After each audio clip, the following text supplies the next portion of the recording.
gentlemen, we're down to our last 10 minutes of questions. If we do it right, we'll be able to run right home and watch the presidential debate.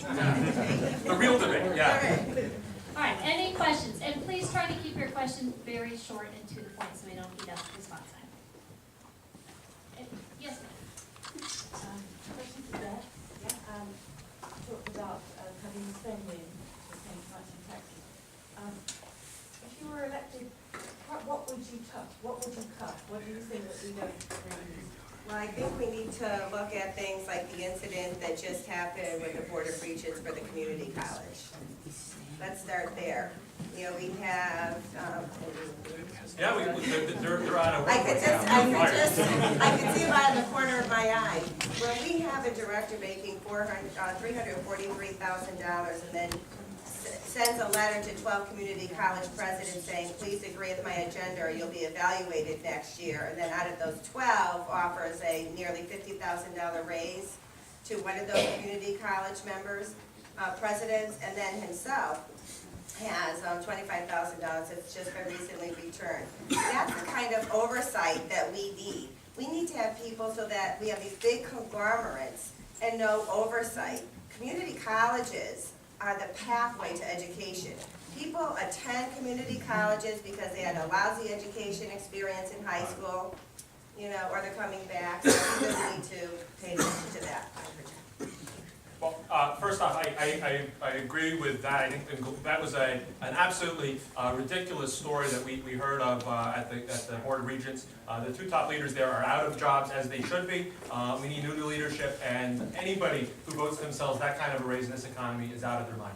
But the last 2 years, we have reduced the number of state agencies by 1/3.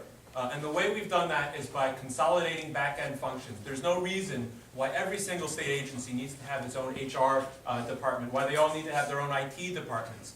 This is nothing that benefits you, the consumers, the customers of the state, the folks who we work for. And so we've been able to reduce that. In fact, the Board of Regents itself is now a merged agency that was once two agencies. We've combined them as a way of making services more efficient and more effective. I also think we need to cut state, I'm also working on two other things. One is reducing state energy use in state office buildings, and on reducing the amount we spend on software, which is as much as $80 million a year. I think that's outrageous. I think there are ways we can save money for taxpayers. Another question, and that was an excellent question. Representative Lesser, you're on the Education Committee, correct? That's right. Are you doing anything to make sure that the local boards of education are more transparent with their budgets?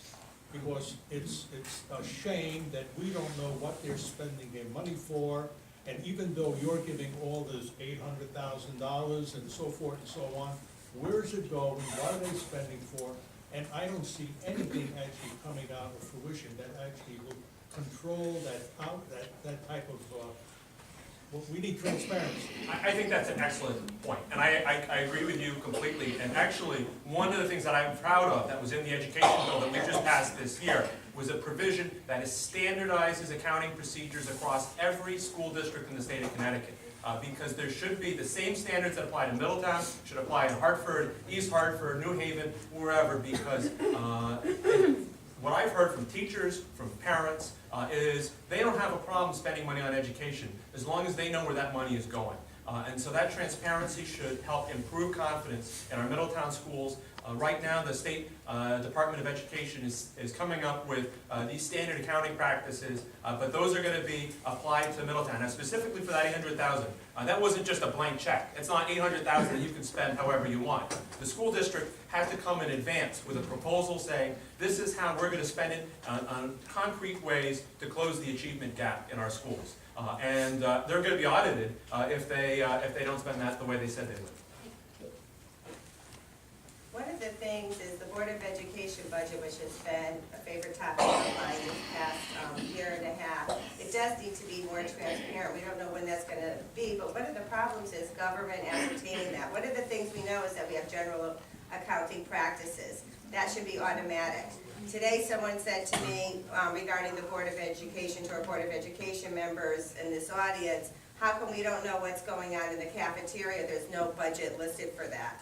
So we need to really not just be transparent, but we need to be clear despite what the state rules may be, what they may not be, when they come in and are implemented and when they are not implemented. And they need to be done locally. We need to take responsibility, and particularly Middletown, as we're discussing, for our own Board of Education. And at the state level, we need to minimize the bureaucracy. Okay, I am an adjunct professor, and I don't have a lot of bureaucratic responsibilities, luckily, but our administration does, as does the administration at the local boards of education, and that's what we need to do, is really work on eliminating bureaucracy. Why do we have two boards, why do we have two departments of education, for example?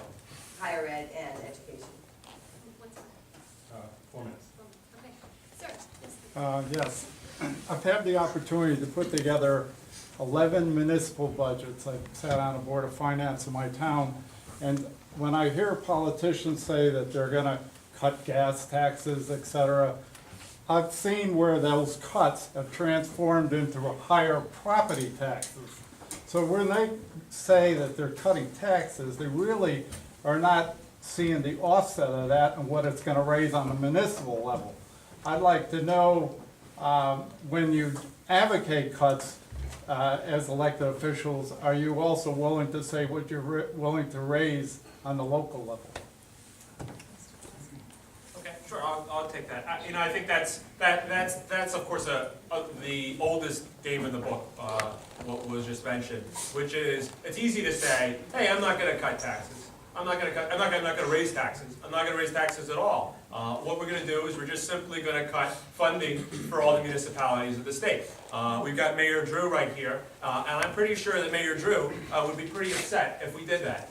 What we've been able to do because what would happen then is all that would happen is he would raise taxes, the city would raise taxes, property taxes on people who are already paying pretty high taxes. And when I talk to folks, it's property taxes that are the real killer.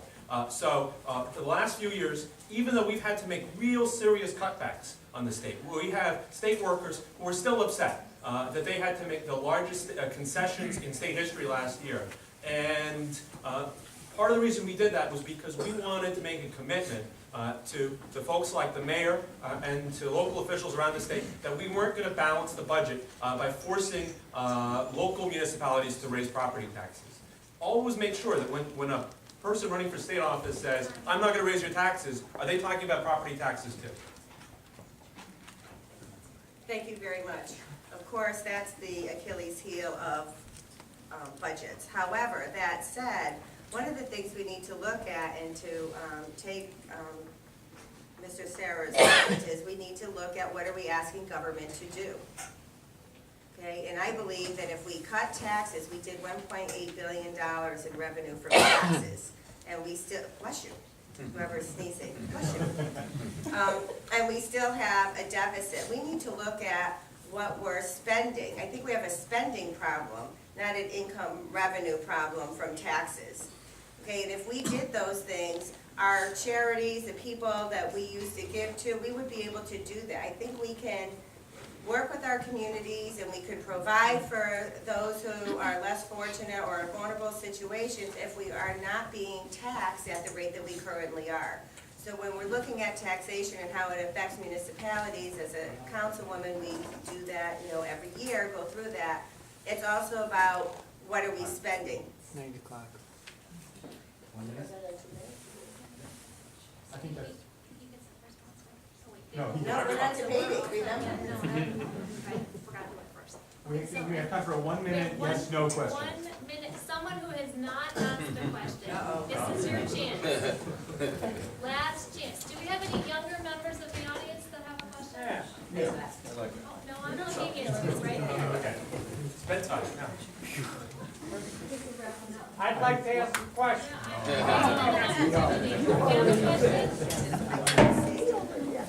Would you like to know the answer of longer days in school? Oh, I like Would that. you like to know I wanna know that. that? Give me 30 seconds Okay. on longer school day. I am a proponent of longer school days. I am a proponent of all year school, not necessarily 365 days straight. But we need to really look at it. We have buildings that we're not utilizing, we have terrific enrichment opportunities such as Westland that we're not utilizing.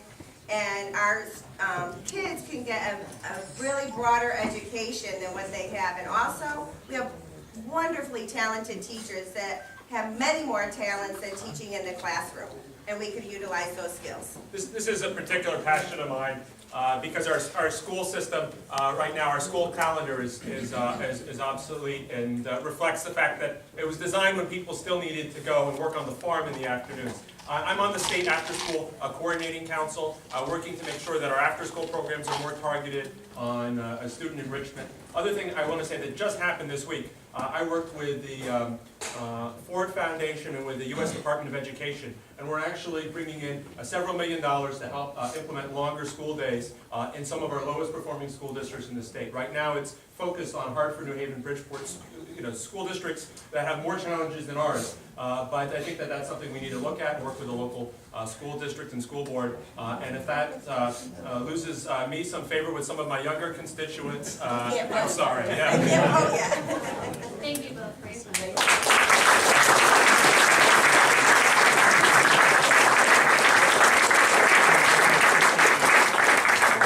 Ladies and gentlemen, that concludes our evening. Thank you very much for coming. Please remember to vote.